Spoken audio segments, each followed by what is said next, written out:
All right, happy St. Patrick's Day. Today we're going to tie into that a little bit with some cool U.S. history that happened in Boston. You'll notice that I'm going to reference my notes a lot. There are a lot of talking points that are very good and worth mentioning. The Siege of Boston ended 249 years ago. That was on March 17th, 1776. Essentially, the English army had retreated really from Concord and where was the other place? It was Lexington to Boston.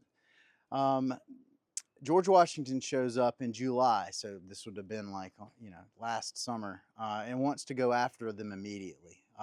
His commanding officers said, "No, let's hold up. Let's wait till the water freezes." Being the the genius that he is militarily, he puts a plan into place. So he sends Henry Knox up to Fort Ticonderoga. I believe that's how I say it. It's in upper New York, upstate New York, and he brings back 60 tons of weaponry.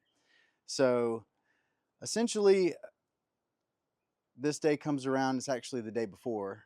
George Washington goes to his COs, and they say, no, no, even though the water's frozen, let's not do it. Well, George is like, okay, whatever. So he orders the Cambridge-based army to fire that night on Boston, to essentially like, hey, look over here. That's my take on it. While he's doing this, he's moving all of that artillery onto Dorchester Heights, which is a high point overlooking Boston and the harbor.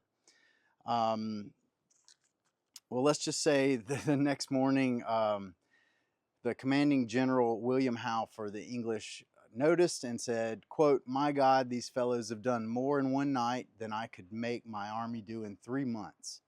So essentially, he was in danger of losing his navy now that they could reach his ships. So that drove them from Boston.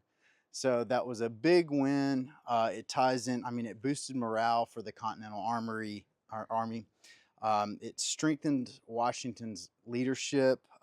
It kind of paved the way to the Declaration of Independence. Up until this point, there were a lot of people that were saying, this is just going to, go away. We'll go back to the English. This is kind of like, nah, guys, this is real.